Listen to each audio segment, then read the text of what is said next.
안녕하세요 여러분들, 시네스터입니다. 간호관리학에서 간호 역사 같이 공부해 볼게요.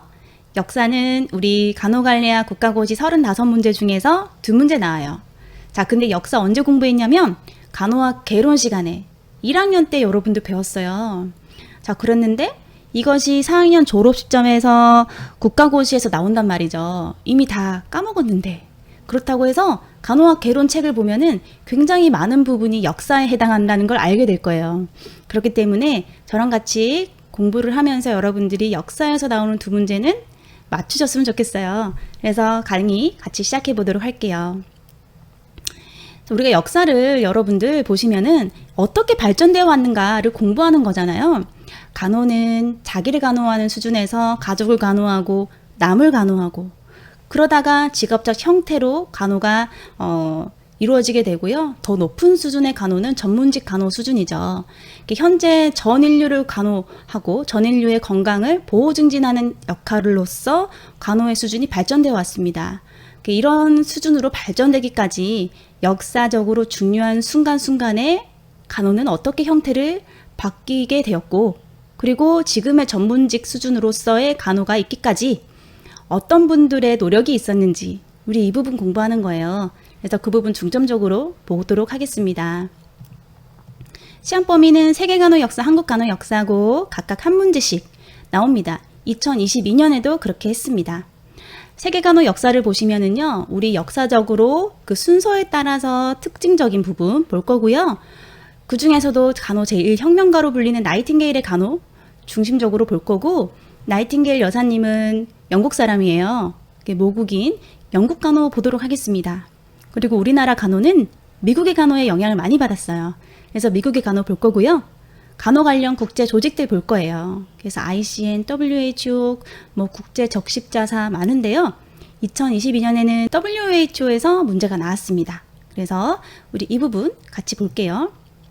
네, 우선 역사 순서대로 보면은요. 서양 역사에서는 원시시대, 고대, 중세, 근대, 현대 이렇게 역사가 발전되어 왔다라고 흔히 말하고 있습니다. 그런데 간호에서는요. 기독교 영향을 많이 받은 시기 300년을 초기 기독교 시대라고 합니다. 그래서 이 부분 중간에 같이 배우도록 하겠습니다. 일단 호랑이 담배 피던 시절이라고 불리는 이 원시 시절에는요. 그냥 내가 나를 간호하고 가족을 간호하는 수준이었어요. 이 정도 수준은 인간이라면 모성애를 가지고 있다면 할 수 있는 수준입니다. 그래서 본능적으로 할 수 있다라고 볼 수가 있는 거고요. 이 당시는 경험적인 의료다라고 합니다.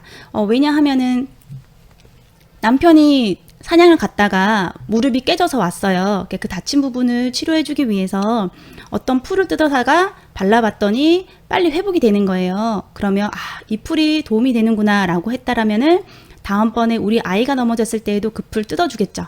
그런 것처럼 경험적으로 우리가 어떤 경험에 의해서 누적된 그런 것들에 의해서 발전되어 왔습니다. 그리고 마법적 의료라고 합니다. 이 당시는 여러 신들이 있다라고 믿었기 때문에 그 신들이 노하게 되면 인간이 힘들어지게 되는 거예요. 그래서 비가 안 오는 현재도 신이 노예서다라고 생각하기 때문에 기호제를 지내게 되는 것이고요. 지금 우리 인간이 아픈 것도 신이 노예서다. 그렇기 때문에 어떤 주술적인 행위, 마법적인 행위 이런 것들이 성행하던 시절이었습니다. 그 다음에 고대 국가로 가볼게요. 조금 더 발전된 모습이어야겠다. 그죠? 고대는 몇천 년의 역사가 포함이 된 시기입니다. 그래서 BC 4000년부터 중세가 시작되는 476년 서로마 제국이 멸망하는 그 시기까지를 모두 고대라고 합니다. 그 광범위한 역사 우리 모두를 알 수는 없고요.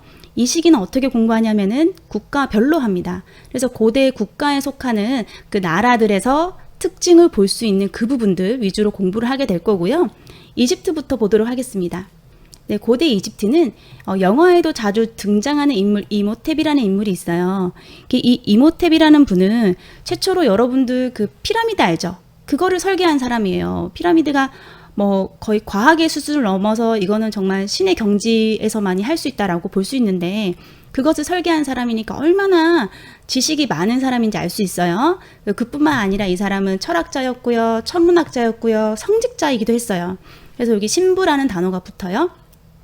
그리고 의사이기도 했습니다. 우리가 이걸 어떻게 알 수 있었냐면은 이 사람의 무덤에 봤더니 이 사람이 치유의식을 막 하는 그런 거를 우리가 알 수 있었던 거죠. 그래서 이 사람이 신부의사다. 최초의 신부의사다라고 이집트에서 나오는 인물 이모탭을 통해서 알 수가 있는 것이고요. 파피루스는 이집트의 특산물이에요.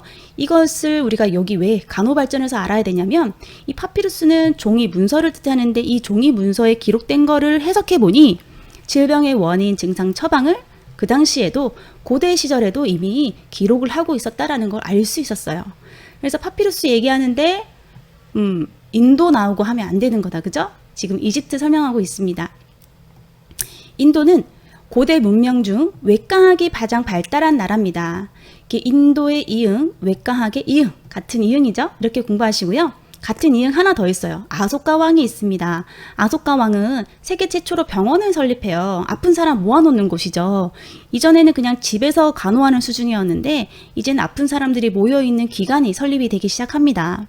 그리고 이렇게 간호 증상이나 이런 것들을 기록하는 간호 기록이 발견되었다라는 거죠.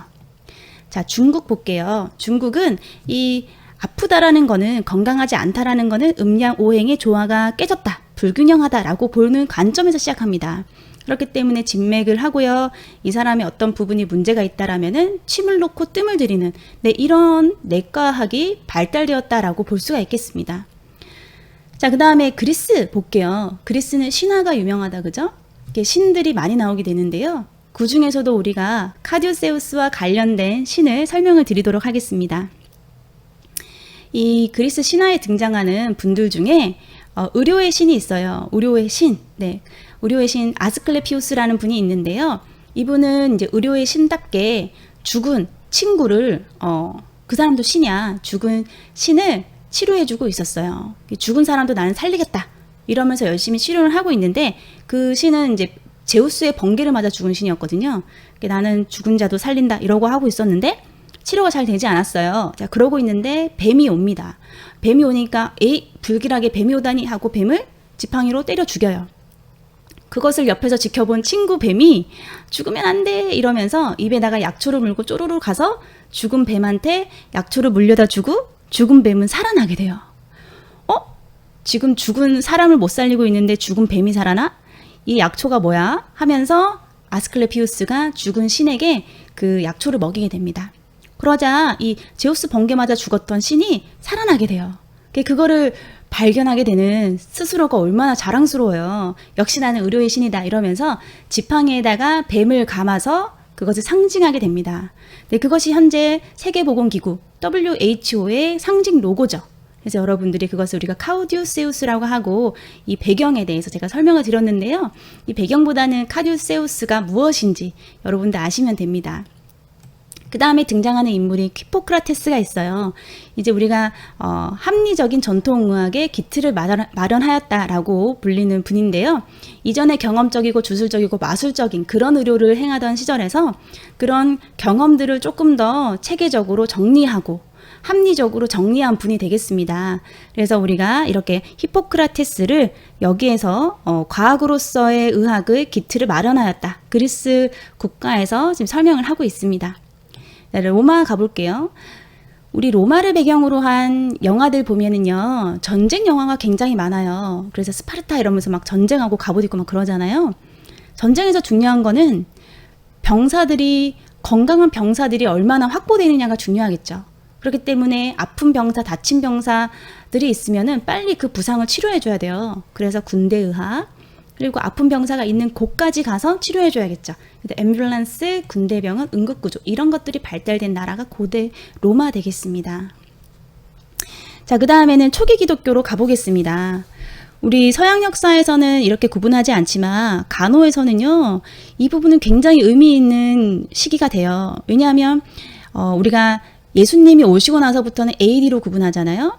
예수님이 30년 사시거든요. 30년 사신 그 AD 30년부터 4세기 테오도시우스가 기독교를 로마 제국의 국교로 선포하기까지의 시기, 이 300년의 시기를 초기 기독교 시기로 구분을 하는 것이고, 이 시기를 왜 우리가 구분을 하냐면 이전의 간호에서는 하지 않았던 걸 합니다. 예수님이 오셔서 뭐라고 했냐면 이웃을 사랑하라고 하시는 거예요.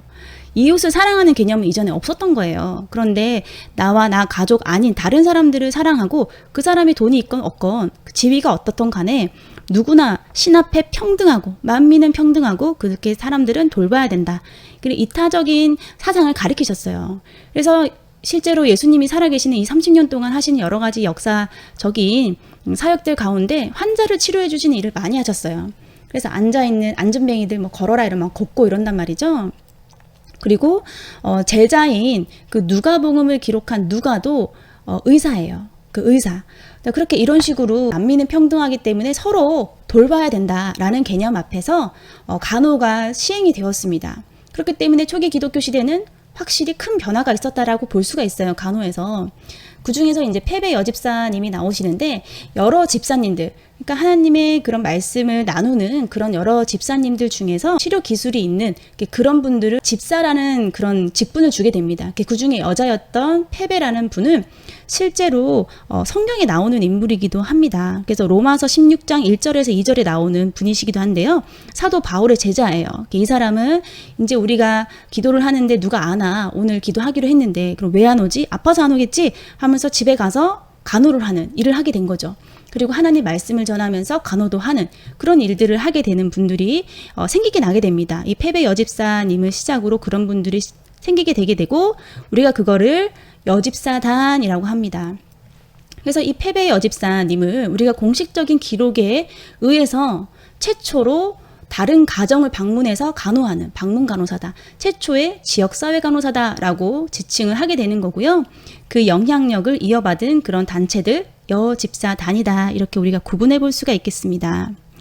그래서 이렇게 집사들이 여러 지역을 방문하여서 병자들을 간호하게 되는 시대가 바로 초기 기독교 시대입니다. 자, 우리가 지금 기독교라는 말을 하는데요. 이 기독교는 여러분들이 아는 현재의 기독교인 교회가 아니에요. 종교개혁이 일어나기 전이기 때문에 여기에서 말하는 기독교는 구교에 해당하는 카톨릭에 해당하게 됩니다. 자, 이런 카톨릭의 영향력, 기독교의 선한 영향력을 바탕으로 이 선한 영향력이 뭐죠? 박애주의, 봉사하는 거 이런 거죠. 그런 것들이 간호정신에 깃들려졌고 신 앞에 만민은 평등하다는 이런 정신을 바탕으로 신분이 굉장히 높았던 경제적으로 많은 것들을 가지고 있었던 그 로마의 귀부인들이 내가 지금 지위가 높지만 신 앞에 만민은 평등한 거지 하고 남들을 돌보기 시작해요. 그래서 우리가 그런 사람들을 로만 메트론이라고 합니다. 이거는 이름이 아니에요.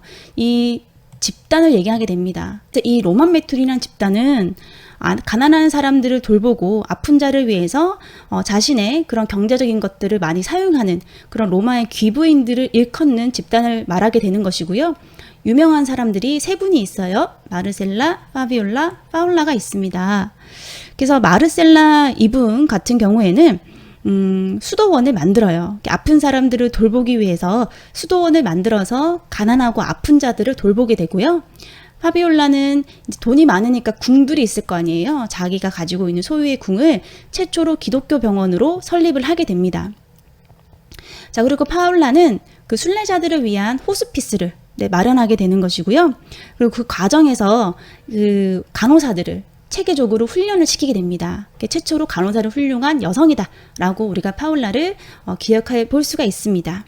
그 다음에 이 시기에 병원의 이름을 기억해 보시면 한데요. 현대에 있어서 보건소와 외래 중심의 간호를 수행하는 곳을 다이아코니아라고 합니다. 작은 규모 다이아코니아라고 하고요. 조금 더 큰 규모 입원 시설이 있고 종합병원급을 제노도키아라고 합니다. 그래서 이 제노도키아와 다이아코니아는 그 병원을 일컫는 명칭이구나 이렇게 구분을 해보실 수가 있겠습니다. 네, 그 다음에 중세시대가 시작하게 되는데요. 서로마 제국이 멸망하고 동로마 제국이 마저 멸망하기까지 모두를 우리가 중세시대라고 합니다. 중세사회에는 두 가지 특징이 있어요. 가장 큰 특징이 봉건제도가 있다라는 것과 기독교 중심이라는 거예요. 그래서 이 모든 것이 사회, 정치, 경제, 문화 모든 것이 신 중심으로 이루어지게 됩니다. 그러다 보니까 신으로만 설명이 되는 거예요. 아픈 것도 신이 노해서야. 그렇기 때문에 이건 예방할 수가 없어. 질병 예방에 관심을 가지지 않죠. 그런 것처럼 모든 것이 신 중심으로 이루어지다 보니까 발전이 없어요. 발전이 없다 보니까 그 시대가 암울하다, 어둡다라고 해서 암흑기라고 합니다. 암흑기라고 불리는 이 중세 시대에 간호의 모습은 어땠을까요? 네, 간호는요, 그래도 비교적 높은 수준의 간호가 이루어질 수가 있었는데, 이 하나님의 말씀을 따르는 수녀들에 의해서 수도원 중심의 간호가 수행되게 됩니다. 이 하나님의 정신, 그 기독교 정신을 바탕으로 해서 또 수준 높은 간호를 다른 사람들을 위해서 하려고 하는 그런 노력들이 있었다라고 볼 수가 있는 거죠. 그래서 유명한 분이 힐데가르데, 성 라데군데, 성 브리지드가 있어요. 힐데가르데부터 보시겠습니다. 뭘 가르냐면은 그냥 간호하는 게 아니라 질병의 증상과 원인을 갈라서 거기에 맞는 간호를 수행하게 됩니다. 그 다음에 성 라데군데가 있어요. 라데군데는 군데군데 목욕을 시키는 분이세요. 그래서 목욕실을 만들어서 개인 위생이 중요하다는 것을 알리고 목욕을 시키고 그래서 나환자들을 치료하고 간호하는 역할을 수행하시게 됩니다. 자, 그 다음에는 우리가 브리지드가 있죠. 성 브리지드 이분은 브리지드가 다리죠. 다리 역할을 하는 거야. 그래서 여자 수도원을 아일랜드에 소개하게 되고요. 아픈 사람을 간호하고 나병 치료를 하신 분으로 소개가 되고 있습니다. 그 다음에 중세 사회 하면은 우리가 빠질 수 없는 전쟁, 200년간 이어온 십자군 전쟁이 있어요. 십자군 전쟁은 예루살렘을 가지려는 기독교와 이슬람 교도들의 싸움 되겠습니다. 그래서 이러한 전쟁에 200년까지 이어졌다라고 생각을 해보세요. 한 사람이 태어나서 죽을 때까지 그 다음 세대가 살아가는 날까지 전부 다 전쟁이라고 보시면 됩니다. 얼마나 사회가 황폐했겠습니까? 그렇기 때문에 이때는 그 병사들을 위한 서비스, 앰뷸런스 서비스 이런 것들이 발달되었고요. 그런 기사들에 의한 기사간호단이 많이 생기게 되었습니다. 그래서 어떤 이름들이 다 있어요. 무슨 기사간호단, 무슨 기사간호단 이런 것들이 나오면 다 지금 중세시대 십자군 전쟁 얘기하는구나 이렇게 보셔야 되는 겁니다. 중세 후반기로 가게 되면은 흑사병이 돌아요. 사람이 까맣게 돼서 이제 죽게 되는 병인데요. 이 흑사병이 유행하게 되면서 감염병이죠. 그래서 유럽 인구 3분의 1이 죽게 됩니다. 그래서 감염병을 막기 위해서 이 당시에 최초로 검역소가 설치가 되기도 합니다. 의미 있는 업적이 되는 거죠. 그래서 이런 흑사병 공포 속에서 간호를 실천하기 위해서 아픈 사람을 돌보기 위해서 어떤 것들을 하는 사람들이 있었는데요. 이 탁발승단이라고 합니다. 거린간호단이라고도 하는데 왜 거린간호단이라고 하냐면 거지처럼 보여. 왜냐하면 자신의 재산 지위를 다 버리고 다 나눠주고 사람들에게 자신은 그냥 누더기 옷만 걸치면서 간호를 수행하고 종교를 나누는 그런 사람들을 얘기하게 됩니다. 종교적인 활동도 해요. 그래서 사람들에게 하나님 믿으세요 이런 말도 하면서 이제 이런 간호를 수행하는 사람들 탁발승단이라고 볼 수가 있겠어요. 자, 그래서 정리를 해보자면 중세시대는 신 중심으로 모든 것들이 이루어졌기 때문에 사회적으로 암흑기를 맞이하게 됩니다. 네, 그렇지만 수녀님들의 그 수도원 중심의 간호를 통해서 높은 수준의 간호가 수행되고 있었다. 그리고 아픈 사람들은 간호를 받을 수 있었다라는 겁니다. 그리고 십자군 전쟁을 통해서 앰뷸런스 서비스 기사간호단이 막 생겨났고요. 이후에 흑사병이라는 그런 위기가 있었지만 그리고 그런 것들을 이겨내기 위한 탁발승단 그런 종교적인 간호단체가 있었다. 이렇게 중세사회에 정리를 해볼 수가 있겠습니다. 자, 그러다가 종교개혁이 일어나게 되면서요. 근대로 넘어오게 되죠. 그래서 이전에 구교, 카톨릭교에서 신교인 개신교로 넘어오게 됩니다. 자, 근대로 넘어오게 돼서는 종교개혁의 영향으로요. 이제 이전에서 수녀원에서 그 수녀님들의 중심으로 수준 높은 간호가 수행되었던 구교가 쫓겨나야겠죠. 그래서 수녀님들이 수도원에 쫓겨나게 됩니다. 그렇게 되고 이제 높은 지위를 가졌던 그런 로만 메트론이라는 사람들이 있었던 시대를 벗어났기 때문에 지위가 높고 경제적인 수준이 높은 사람들은 이런 간호에 다른 사람을 돌보는 거에 관심을 가지지 않아요. 네, 그렇기 때문에 누군가는 아픈 사람을 간호해야 되는데 이걸 누가 하지? 이게 문제가 됐던 거예요. 그래서 그냥 죄수들 보고 해라 그래. 그냥 돈 줄 테니까 그 사람 보고 해라 그래 하면서 아주 질 낮은 사람들, 수준 낮은 사람들이 그런 일을 이어서 하게 되었어요. 그러니까 제대로 된 간호가 수행될 수가 없었겠죠. 간호를 받는 현장은 쥐가 들끓었고요. 간호를 받으러 왔지만 죽어서 나가는 그 병원 현장이 아주 공포스러운 현장이 근대에서의 그 모습입니다. 근대 초기의 모습이고요. 그 시절을 우리가 지금 간호의 암흑기라고 합니다. 왜 간호의 암흑기를 맞이했느냐? 종교개혁의 영향을 많이 받았죠. 그래서 수준 높은 간호를 수행하던 수녀님들이 쫓겨나고 로만 메트로는 더 이상 없어졌다. 그래서 더 이상 다른 사람들을 간호하는데 자신의 그런 지위라든지 경제적인 여러 가지를 사용하지 않았다라는 겁니다. 자, 그래서 우리 나이팅게일 영화를 제가 예전에 본 적이 있는데 나이팅게일이 이제 다른 사람들은 어떤 간호를 받지 하고 돌아보는 그런 장면이 나오는데요. 병원에서 막 여러 가지 벌레들이 끼어다니고 사람들은 병원에서 죽어가는 그런 모습을 보고 나이팅게일이 경악하는 그런 상황을 제가 봤던 게 기억이 나요. 근데 거기서 그치지 않죠. 우리는 발전되어 왔잖아요. 그래서 어떻게 발전되어 왔느냐 보시면은 그런 여러 가지 병원의 문제라든지 사회 그런 여러 가지 문제점들을 개선하기 위해서 성 빈센트 볼 신부와 그 신부님을 후원하는 여성들의 그 모임인 자선간호단이 생기게 됩니다. 그래서 신부님이라고 해서 우리가 이 종교적인 단체가 또 생겼구나 라고 생각할 수도 있지만 아니에요. 이 자선간호단에서는 이전에 종교적으로 행하던 행위와 의료기술과는 행위가 구분되어야 된다. 혼동해서는 안 된다라고 하면서 이 자선간호단으로서 활동을 할 때에는 옷도 갈아입어요. 직업적으로 옷도 갈아입습니다. 네, 그런 의미에서 우리가 근대의 직업간호 제도가 이때 시작되었다라고 볼 수가 있는 거죠.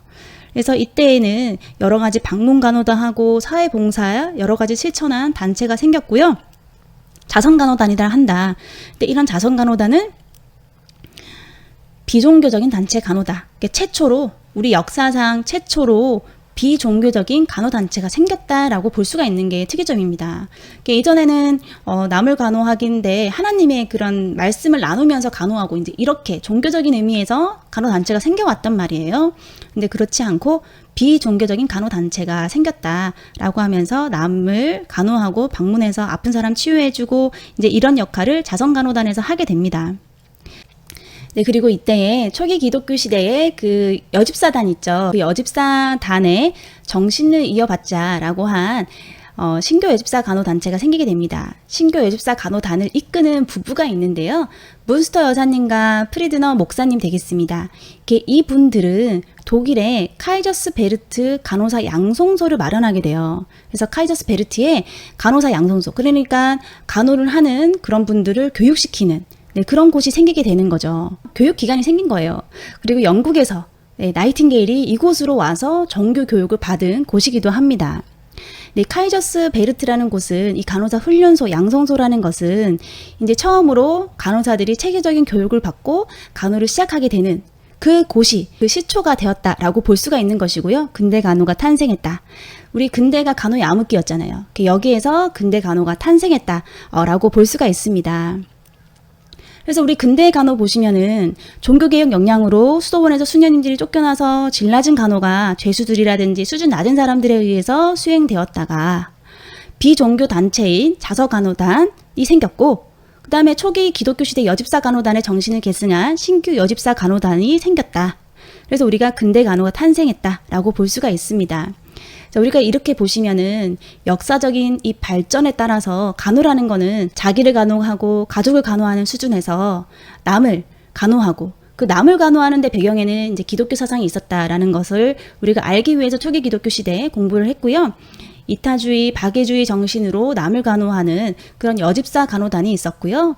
그리고 신 앞에 만민은 평등하기 때문에 이때는 지위 높은 사람들도 자신의 재산 지위를 나눠주고 아픈 사람들을 간호하는 데 나섰어요. 그 대표적인 인물들 로만 메트론에서 마르셀라, 파비올라, 파울라 배웠고요. 이런 수준에서 이제 중세 시대에 이제 본격적인 신 중심의 사회가 시작되면서 이제 수녀님들의 수도원 중심의 간호가 이루어졌다. 그리고 이때 이제 십자군 전쟁과 흑사병이라는 위기가 있었지만 그 속에서도 간호는 발전되어 왔고 그리고 여기에서 이제 발전되어 오면서 이런 전쟁들과 여러 가지 전염병 중에서도 기사간호단이라든지 탁발승단 이런 단체들이 발전되어 오면서 간호는 수행되어 왔다라고 볼 수가 있고요. 근대에 와서는 비교적 낮은 수준의 간호가 수행되었던 시절이 있었지만 간호의 암흑기에도 불구하고 비종교적인 간호단체, 자선간호단이 생기게 되었고 그리고 이 당시에 이제 독일에서 카이저스 베르트라는 곳에서는 간호사를 양성시키는 간호교육기관으로서 간호사를 전문적으로 교육시키는 기관이 생기게 되었다.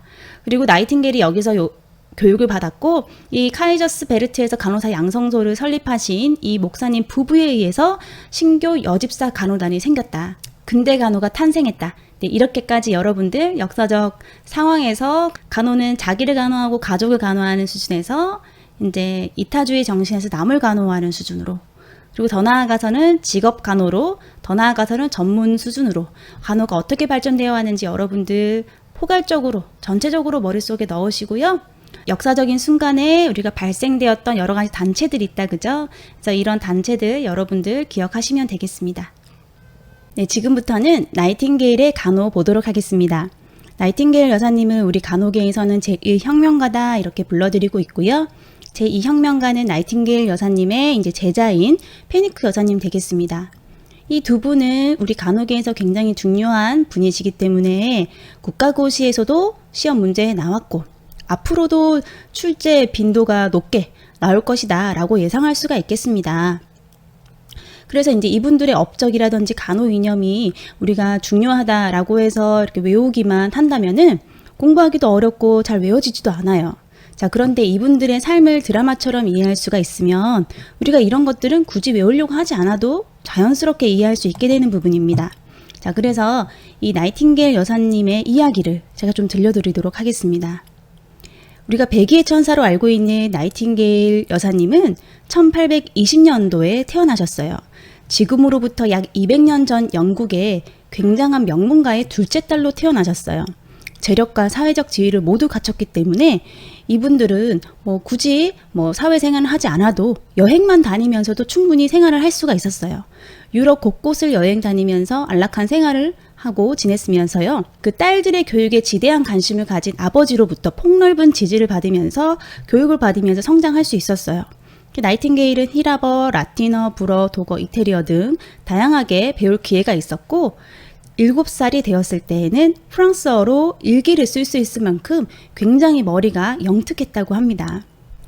자, 그런데 이 사람들이 성장할 때에는 주위에 전부 고급 옷을 입고 다니는 사람들만 만나서 사교를 했을 거 아니에요. 근데 어느 날 허름한 옷을 입고 배고파하는 아이를 보게 된 거예요. 그래서 먹을 걸 나눠주면서 아버지한테 물었죠. 왜 저 아이는 저렇게 있는 거예요? 이렇게 물어봤더니 아버지가 그 아이는 그냥 가난해서 그런 거란다 라는 대답을 듣게 됐고 나이팅게일은 충격이었어요. 아, 저렇게 가난해서 자기보다 어려운 사람들이 있다라는 거를 이제서야 알게 된 거죠. 그리고 그런 것들이 그냥 지나가는 얘기가 될 수도 있지만 마음이 따뜻한 그녀에게는 내가 그들을 도와야겠다 이런 마음을 가지게 되는 계기가 되었습니다. 이 소녀 시절 때부터 주위에 어려운 사람들을 방문해서 돌보고요. 동물들이 아프다는 소식을 듣고 동물까지 간호할 수 있는 그런 따뜻한 마음을 가진 사람이었습니다. 그리고 그녀는 17살이 되던 해에 하나님의 음성을 들었다고 합니다. 해야 할 임무가 있다라는 그런 하나님의 목소리를 이렇게 듣게 된 것이죠. 그래서 그녀는 가난하고 병든 자들 위해서 내 평생을 바치겠다라는 소명을 가지게 되었고 이런 비전과 나이팅게일의 소명을 가족들은 꺾을 수가 없었어요. 왜냐하면 굉장한 명문가 집안이었잖아요. 이 당시에 간호라는 것은, 이 당시에 병원은 간호라는 것은 굉장히 더러운 곳이었고 위생적이 못한 곳이었고 그런 일을 수행하는 사람들은 굉장히 지위가 낮은 사람들이 하던 시절이었습니다. 그리고 사회적으로 천대받는 직업이었죠. 잡일을 하는 청소부 정도로 취급받던 그런 일을 나이팅게일이 하겠다라고 하니 가족들의 반대가 어땠을지 우리가 상상이 간다, 그죠? 자, 그럼에도 불구하고 나이팅게일은 부모의 반대로 인한 갈등, 여러 가지 좌절 그런 시간 속에서도 본인의 그 사명을 잊지 않고 소신대로 하나하나씩 일을 할 수가 있었습니다. 그래서 6년 동안 자신을 기다려준 멋진 청년이 있었는데도 불구하고 청혼을 거절하고 31살이 되던 해에 우리 조금 전에 배웠던 그 독일 카이저스베르트 거기에서 프리드너 목사 내외가 설립한 간호사 양성소로 가서 간호 교육을 정식으로 받게 됩니다.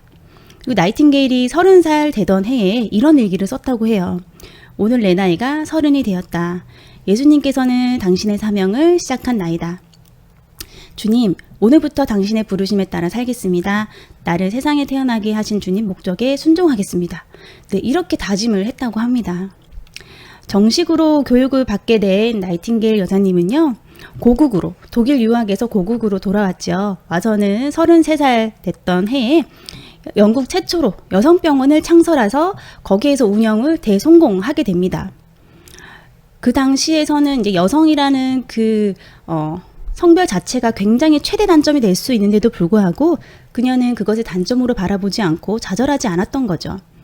자신만이 가지고 있는 방대한 약의 독서량, 외국어 실력, 정치, 역사, 통계학, 수학 등의 다양한 지식들을 활용하여서 빅토리아 여왕을 비롯해서 정계에 있는 자신의 모든 인적 네트워크를 활용하여서 남성 정치가들도 꼼짝 못하게 만들게 된 거죠.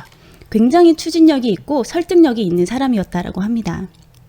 그렇게 그녀가 거침없이 나아갈 때쯤에 영국에서는 이 당시 해가 지지 않는 나라다라고 불렸었는데 그렇게 강대국이었던 영국도 크림 전쟁이 발생하여서 수많은 사상자가 발생하게 되는 위기를 맞이하게 됩니다. 병사들이 속수무책으로 죽어간다라는 소식을 듣고 당시 야전병원의 사망률이 42%에 달할 정도 최악의 상황이었다고 해요. 자, 그랬는데 누구도 거기 가서 간호하겠다라고 나서는 사람이 없었어요. 그냥 그저 안타까워할 뿐이었죠. 근데 그 당시에 나이팅게일은 38명의 간호 원정대를 구성하여서 전쟁터의 야전병으로 향하게 됩니다. 도착 즉시 그녀는 보니까 그 당시에 야전병원이 너무 위생적이지 못했어요. 그것을 보고는 환경을 개선하는 위생간호를 시작하게 됩니다. 자, 그런데 그녀의 뜻대로 이렇게 빨래도 하고 위생간호를 하기 위해서는 현장에 많은 것들을 개선해야 됐었어요. 그 고위 관계자들을 설득을 해야 되는데요. 고위 관계자들을 설득하기 위해서 세계 최초로 의무기록표를 만들어서 활용하였다라고 볼 수가 있겠습니다.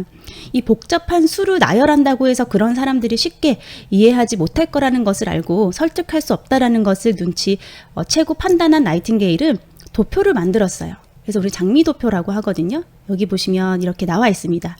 가장 안에 핑크색은 기타 원인으로 사망한 수, 그 다음에 고동색은 전투 중에 치명적인 부상을 가지고 사망한 수, 그리고 푸른색은 병원에서 전염병으로 사망한 수를 표기를 했어요.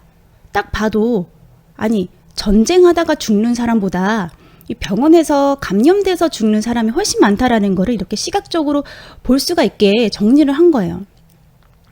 네, 그래서 이렇게 보수적이었던 영국 군대의 고위 관계자들을 설득할 수 있었고요. 38명의 간호 원정대가 나이팅게일의 뜻에 따라서 위생 간호를 펼치게 될 수 있도록 이렇게 설득을 시키게 되는 상황이 있었습니다. 그래서 청소하고 침구 세탁하고 위생 상태를 바로잡으면서 본인이 거기 간 역할을 성실하게 충실하게 해낼 수 있었고요. 그 소식을 들은 영국은 다시 한 번 더 감동을 할 수가 있었어요. 나이팅게일의 이러한 사역을 응원하는 국민들은 나이팅게일 기금을 조성하기 시작했죠. 그래서 결국은 단 5개월 만에 사망률 42%에서 2%로 확 감소시켰다. 그죠? 감소시키는 성과를 거두었고요.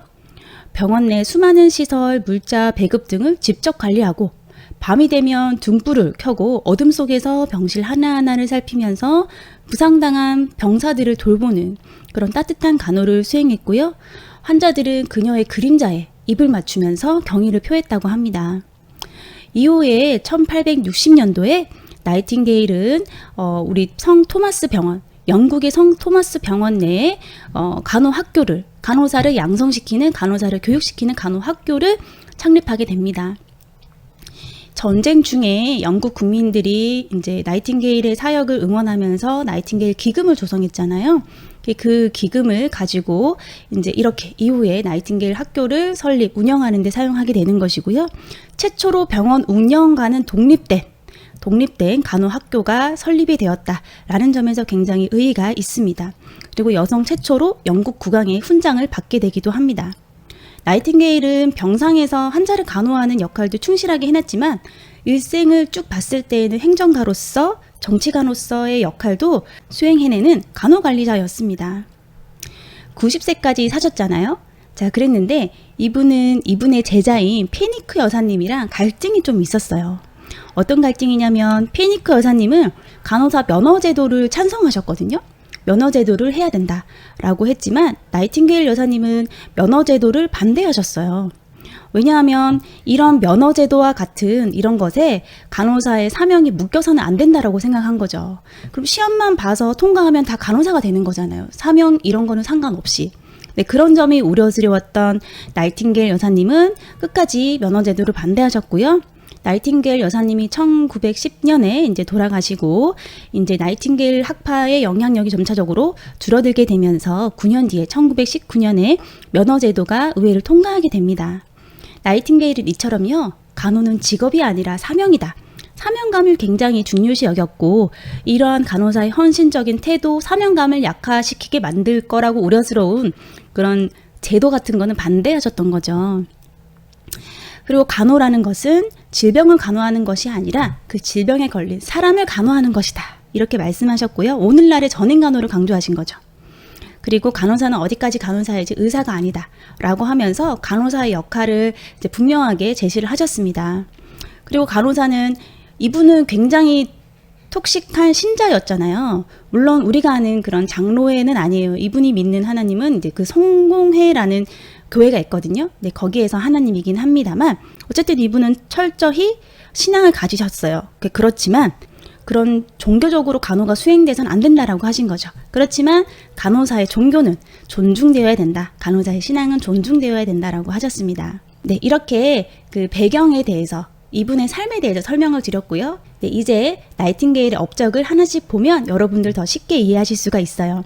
첫 번째는 근대 간호학의 확립입니다. 하나의 이런 학문으로 자리를 잡으려면은 여러 가지 책이 집필되어야 돼요. 내가 그냥 그랬다라고 말만 해서는 안 되는 건데 이런 이론서를 나이팅게일 여사님 많이 쓰셨어요. 그래서 간호에 관한 일들, 병원에 관한 일들 이런 이론서를 쓰셨고 이제 노촌, 널싱 이런 거, 간호론 이런 것들은 환기, 보온, 위생, 소음, 음식물, 햇빛, 개인위생 등을 자세하게 기록을 했지요. 이런 것들이 나중에 간호 학교에서 사용하게 되는 겁니다. 교과서로서. 그렇죠? 그리고 근대 간호 교육을 확립했다라고 볼 수가 있습니다. 간호 학교를 만드셨잖아요. 병원과 운영이 독립된 간호 학교를 최초로 만드셨다. 이 간호학교는 성 토마스 내에 있어서 꼭 병원에서 운영한 것 같지만 아니다라고 말씀을 드렸습니다. 1860년 이야기고요. 그리고 나이팅게일 여사님을 제1혁명가로 불러들이는 가장 큰 업적으로는 직업적 간호로의 전환이 있어요. 이전의 간호는 종교적인 의미에서 간호가 많이 수행이 되어 있었는데요. 근대 간호에 와서 이런 간호 교육 기관을 설립을 하고 또 여기에 제자들이 세계 각지로 뻗어나가서 나이팅게일만의 간호 이념 그리고 여기에서 배웠던 간호 교육을 여러 가지 간호 활동을 펼치면서 이분의 철학을 가리키게 되었고요. 오늘날의 이런 직업적 간호로 간호가 전환되었다라고 보는 시점이기 때문에 제1혁명가다라고 우리가 칭해 드리는 겁니다. 네, 다음은 나이팅게일 여사님이 이제 크림 전쟁에서 어떤 업적을 쌓았나입니다. 우리 크림 전쟁에서 가자마자 이제 더러운 환경을 개선해야겠다라고 해서 커튼도 빨고 이제 햇볕도 잘 들게 만들고 청소도 하고 이제 이불도 바꿔주고 이런 일 위주로 했거든요. 바로 환경위생이죠. 환경위생 개선하는데 많은 시간을 쓰셔서 이제 그렇게 한 결과 사망률이 크게 개선되었다라는 걸 알 수가 있고요. 군인들의 그런 복지 문제도 많이 관심을 가졌어요. 그래서 군인 가족을 도와주고 편지도 쓰게 해주고 이런 군대 행정과 관리제도 개선에도 영향을 많이 미치셨습니다. 자, 그리고 이제 인도의 그 위생 개선안을 제시했다. 이것도 업적으로 있는데요. 인도에 있는 영국 군인을 위해서 인도의 이런 위생 개선안을 제시하는데 큰 업적을 세우셨고요. 이거는 이제 크림 전쟁 이후죠. 그래서 크림 전쟁에서 어떤 일을 하셨는지, 크림 전쟁 이후에는 어떤 일을 하셨는지 이런 게 있습니다. 자, 그뿐만 아니라 나이팅게일 여사님은요. 적십자사 창건에도 영향을 주셨어요. 이 국제 적십자사는 창립자는 앙리 디낭이신데 나이팅게일의 여사님에서 많은 영향을 받았기 때문에 이 나이팅게일의 업적을 기억하기 위해서 공헌한 간호사들을 선정하여서 나이팅게일 기장을 수여하기도 합니다. 네, 그렇지만 이제 헷갈릴 수 있는 게 나이팅게일이 적십자사를 창설하였다. 이러면 이제 그거는 아닌 거죠. 그래서 그거는 업적이 아니고 영향을 미쳤다. 이건 업적이 맞습니다. 그리고 나이팅게일 여사님의 이제 간호 이념 하나씩 살펴보도록 하겠습니다. 나이팅게일 여사님은 아까 말씀드린 대로 간호는 직업이 아니라 사명이다. 이게 더 중요하다. 강조하신 거고요. 질병을 간호하는 것이 아니고 우리는 병든 사람을 간호하는 거다라고 전인 간호를 강조하셨습니다. 요 간호라는 거는 더 나은 상태, 더 좋은 상태를 원하는 것이다 라고 하셨고요. 간호사는 자신을 희생하는 것이 아니라 긍지와 가치관에 따른 행동을 하는 것이다 라고 했습니다. 그러니까 소명, 사명감 이런 걸 굉장히 중요시 여긴 거예요. 어떤 무조건 희생만 하는 것이 중요한 게 아니다라는 거죠. 그리고 간호라는 거는 조금도 양보할 수 없는 원칙이다. 그래서 본인이 생각하실 때 환경위생 해야겠으면 이런 거를 만들어서 설득을 해서 이제 시행을 하는, 거기에서 뭐 조금 더 뒤로 물러서고 이런 건 없었잖아요. 그래서 조금 더 양보할 수 없는 원칙이다. 이런 거는 지켜져야 된다라고 하신 겁니다. 간호 사업이라는 거는, 간호라는 거는 비종교적인 상태에서 행해져야 되는 것이고, 자, 그러나 간호사 개인의 신앙은 존중되어야 된다라고 하신 거죠. 자, 이런 배경에서 나이팅게일 여사님은 끝까지 면허 등록 제도를 반대하셨어요. 그러면 머리만 좋아서 시험만 치면은 어떠한 사명감이라든지 어떤 준비라든지 이런 것이 전혀 없어도 간호사가 되는 그런 상황을 우려하신 거죠. 그래서 이런 것들이 우려스러워서 반대하셨지만, 제자인 페니크 여사님은 이제 면허 제도를 주장하셨고, 결국은 1919년에 이제 그렇게 할 수 있게 되었다라는 거 정리를 해드릴 수 있겠습니다. 자, 이렇게 나이팅게일 여사님의 일생을 통해서 여러분들이 업적, 이념 꼭 구분을 하시길 바라겠습니다. 자, 다음은 영국의 간호 보도록 하겠습니다. 영국, 나이팅게일 여사님의 모국이 되겠습니다. 현대 간호의 모체라고도 합니다. 영국은 나이팅게일의 모국이면서 그곳에서 처음으로 나이팅게일이 세계 최초의 병원과 운영이 독립된 간호교육기관 1860년도였죠. 세우기도 한 나라이기도 합니다. 그리고 이분의 가르침을 받은 제자들이 전 세계에 뻗쳐나가서 영국의 간호에 대해서 알리기 시작하였고요. 이렇게 현대 간호의 모체로 자리를 잡게 됩니다. 네, 그러면서 영국의 페니크 여사님이 간호사 면허 제도를 도입하자고 주장하셔서 1919년에 실현이 되게 되고요. 그리고 구빈법은 가난한 사람을 구하는 법이에요. 빈민을 구하는 법. 네, 구빈법은 중세 시기에 교회 수도원에서 빈민 구제를 하였잖아요. 이러한 성격이 종교개혁으로 수도원이 해산되면서 누가 할 것인가?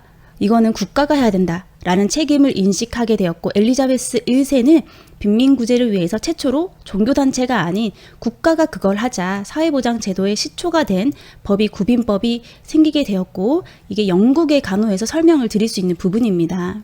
그래서 영국은 이렇게 현대 간호 모체로서 나이팅게일 간호 학교가 설립이 되었고, 면허제도가 도입이 되었고, 사회보장제도가 시초라고 볼 수 있는 구빈법이라는 것이 있었고, 이렇게 현대 간호의 모체로서 설명을 드릴 수 있는 영국 간호의 부분이고요. 네, 그리고 페니크 여사님의 업적만 따로 구분해서 보도록 하겠습니다. 우리 제2혁명가다 이렇게 불러드리고 있는데요. 우리 이 페니크 여사님은 면허제도를 주장하신 분이죠. 그래서 이분 1919년에 결국 면허제도는 통과가 되었고요. 이뿐만이 아니라 영국 간호협회를 조직하고 ICN 국제간호협의회를 창시하면서 간호사 면허제도를 만드는데 이런 초석을 세우는 여러 가지 공헌을 했기 때문에 제2혁명가로 불러드립니다. 그리고 미국 간호협회 조직 결성하는데 후원도 주셨습니다. 네, 이렇게 페니크의 여사님 업적은 이 정도로 이제 정리를 하면 여러분들 될 것 같아요. 네, 다음은 미국 간호입니다. 그 미국인만의 그 개척 정신과 자유분방함과 풍부한 자원, 네, 이런 것들이 간호사업에도 영향을 주게 되고요. 간호사업은 급속도로 발전하게 됩니다. 특히 그 미국의 실용주의 정신이 간호 전문직에 적용이 되면서 크게 발전하게 되는 계기가 되는데요. 나이팅게일식 간호학교가 생기게 되죠. 보스턴, 코네티컷, 벨뷰 병원 간호학교가 생기게 됩니다. 네, 그리고 우리가 기억해야 될 만한 분이 너팅 계십니다. 간호계의 최초 대학 교수가 되겠습니다. 콜롬비아 대학에서의 교수님이시고요. 간호계 최초 대학 교수다. 너팅 기억하시고요. 그 다음에 미국에서 브라운 보고서가 있습니다. 그 내용은 미래를 향한 간호라는 내용을 갖고 있고요. 간호사가 전문직이 되려면 평가된, 승인된 그런 교육기관에서 교육을 받아야 된다라고 주장하는 거죠. 그래야지 아무 데서나 교육을 받으면 질 낮은 간호사들이 많이 배출될 거 아니에요. 이제 그런 내용을 담은, 그런 중요성을 담은 보고서 브라운 보고서가 되고요. 포지션 페이퍼는 그 간호교육이 최소한 학사 과정이어야 된다라는 것을 주장한 페이퍼가 되겠습니다. 그래서 이렇게 미국 간호가 발전되는 데 있어서 우리가 기억해야 될 것 좀 보시고, 또 기억해야 될 분, 너팅 외에 마호니라는 분이 있어요. 이분은 최초 흑인 간호사로 우리가 기억을 좀 해볼 수가 있겠고요. 그 다음에 헨리가 삼총사 있습니다. 이 헨리가라는 거는 헨리 스트릿 얘기하는 건데요. 여기는 굉장히 빈민가예요. 빈민가인 헨리가에서 방문간호 사업을 한 이 3명의 간호 지도자를 우리가 기억해야 됩니다. 와일드, 너팅, 구드러치 있고요. 너팅은 여기 나오셨던 분 맞아요. 보건간호사, 퍼블릭 헬스 널싱이라는 말을 이 와일드라는 분은 처음 했어요. 그래서 미국 보건간호협회 창립을 하신 창립자가 되시겠고요. 이 릴리안 와일드라는 이분은 구역간호와 방문간호, 그러니까 구역별로 나눠서 하는 간호, 찾아가서 하는 방문간호를 조금 더 합쳐서 개념을 넓힌 퍼블릭 헬스라는 이 보건간호를 주장하셨고요. 그곳에 가서 간호를 해야 된다. 그녀는 이제 그렇게 생각한 거예요. 그들이 있는 곳에 함께 살면서 간호를 해야지 이것은 시행할 수가 있다라고 생각을 하시면서 헨리가의 이제 빈민 구호소에서 살면서 방문 간호 사업을 실시하셨던 분이죠. 그래서 그곳에서의 위생 문제라든지 경제적인 문제라든지 직장 문제라든지 이런 것들을 많이 도와주셨고요. 살고 있는 그 지역에 가서 이제 사업소를 설치해서 하신 거잖아요. 보건간호를, 퍼블릭 헬스를. 그렇기 때문에 이제 접근성을 높였다라고 볼 수가 있는 것이고, 지금의 뉴욕 방문간호사회의 모체가 되신 분이 릴리안 와일드입니다. 그리고 구드리치라는 분은 군간호학교의 초대 교장이었다. 이 정도 보시면 되겠습니다. 다음에는 간호 관련 국제 조직입니다. 우리가 알아야 되는 국제 조직 3개 정도 기억을 할게요. 첫 번째는 ICN, 국제간호협의회가 있겠습니다. 네, 초대 회장은 페니크 여사님이에요. 페니크 여사님이 만드셨고 초대 회장 하셨습니다. 그래서 이 ICN은 전 세계 1,700만 명의 간호사를 대표하는 비정부 기관이에요. 그래서 간호사의 자질 향상, 그리고 간호 전문직으로서의 지위와 간호계 수준을 향상하는 것을 목적으로 하고 있는 기구입니다. 본부는 스위스 제네바에 있어요. 네, 스위스 제네바에 있고, 우리가 인도가 동양 최초 ICN 회원국이에요. 동양 최초 ICN 회원국 하면 중국이나 뭐 다른 나라가 아닐까라고 생각할 수 있지만 인도다라고 구분해 볼 수가 있겠고요. 1949년에 정식 회원국이 됩니다. 우리나라가 주권국에서 하나만 회원을 가질 수가 있거든요. 회원국으로서 역할을 할 수가 있는데, 우리나라는 이제 이전에는 일제강점기 시절이었기 때문에 1923년에 우리나라 간호사들이 가긴 해요. ICN 총회에. 그렇지만 가서 가입은 하지 못하고 이제 독립을 하고, 네, 정부가 1948년에 수립이 되었죠. 대한민국 정부가. 그리고 1년 이후에 1949년에 ICN 정식 회원국이 될 수가 있게 됩니다. 그리고 2015년에는 서울에서 세계 간호사 대회를 개최하였고, 그때 한국의 간호 역사와 글로벌한 간호 리더십을 알릴 수 있는 기회를 맞이하게 됩니다. 두 번째 알아야 되는 국제 조직은 WHO, 세계보건기구예요. WHO는 우리 코로나19 문제로 뉴스에 나올 때 자주 언론에 이제 등장하게 된 기구예요. 그리고 여러 가지 보건과 관련된 문제가 있을 때마다 자주 등장하는 기관입니다. 그러니까 보건과 관련해서는 가장 세계적으로 권위가 있는 기관이다라고 볼 수가 있겠습니다. 이 WHO는 세계 각지를 6개 지역으로 구분을 해요. 그리고 그 지역에 사무국을 두고 있습니다. 우리나라가 어느 지역인지 보셔야겠죠. 우리나라는 서태평양 지역 소속이에요. 그리고 본부는 필리핀 마닐라에 있어요. 그래서 뭐 동남아시아 소속이다 이러면 안 되는 거고, 서태평양 지역, 본부는 필리핀 마닐라입니다. 헷갈리시면 안 되고, 이 기관은 세계 온 인류의 건강을 가능한 최고 수준에 도달하게 하는 것이 목표인 기관이고요. 본부 스위스 제네바에 있습니다.